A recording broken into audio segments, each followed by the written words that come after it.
White River Forest Products is a private corporation that was conceived and founded by the Township of White River and the Pic-Mobert First Nation. Led by industry veteran Frank Dettori, the mill is growing rapidly, most recently investing millions of dollars in new, modern, state-of-the-art equipment that will help give White River Forest Products a competitive edge in a surging marketplace. Well, I think what's unique is that we have the community involvement through the White River, and more importantly, I guess, with Pic-Mobert. So they're partners in this operation, and they kept the mill really from being dismantled. I think that was the main objective when it shut down about 6-7 years ago.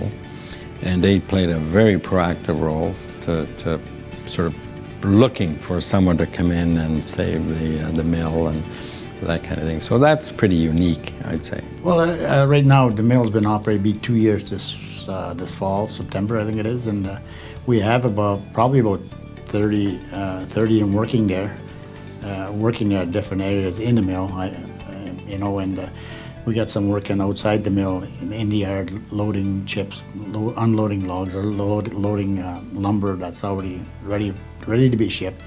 But and trades, myself, I'm a tradesman, I'm a millwright, and I have always encouraged the kids to get trades. They're good paying jobs, and they can take you places, if you have a trade, for better employment. We rely on the reserve to help us sustain our wood supply and our workforce. So it's a very symbiotic relationship. You can do anything here. You work in woodlands, harvesting, planting trees, thinning, transporting trees from the woodlands to the mill. At the mill, there's positions as laborers, entry-level, equipment operation, lumber grading, heavy equipment operations, even management. But I've been at this mill since 1978, right up till now with a brief interruption because of the mill shutting down. But I'm back and everything's great. Brand new log line going in, and the future here looks really bright. We're always looking for people. Qualified is nice, but if not, we take them green as they can come and we'll train them. They just got to have the will to work and to show up every day. That's what we need here. Well, there's all kinds of opportunities. Like, you can get into the trades here. They're willing to help you to get into the millwrights, electricians. They're willing to teach you. It's easy to learn. There's always people willing to help. And the window's open, the doors are open. Whatever you want to try and do, you do it. Like, there's nothing holding you back just because you're Aboriginal women. Nothing.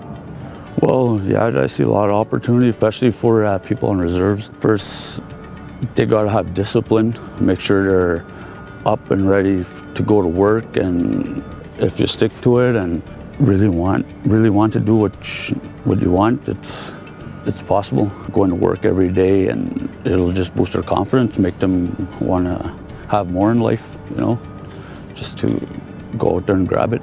I think it's important now because the forestry rebounded.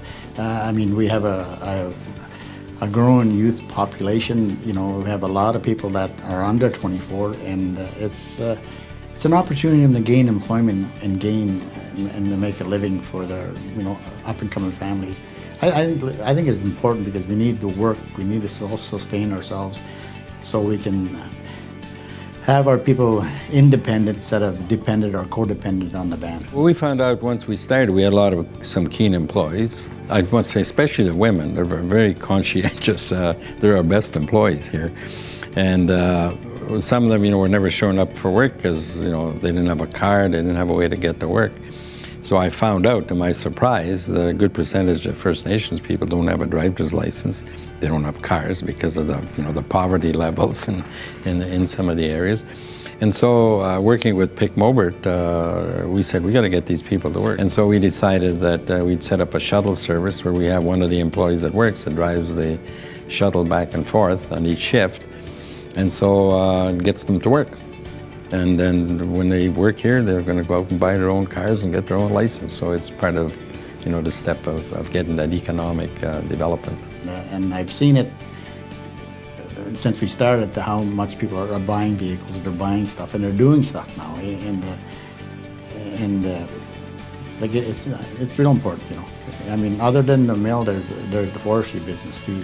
they can get into, and because we own half of the SFL in our territory. Well, I think there's tremendous opportunities.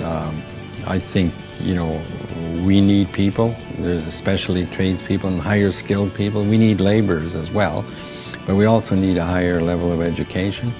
And, you know, right now we're short probably 15, 20 people. No, it's a challenge. I think it's an opportunity. I'm a believer in job creation. I think there's an opportunity here, not only for the community, but, you know, Canada should put more emphasis on job creation, manufacturing jobs.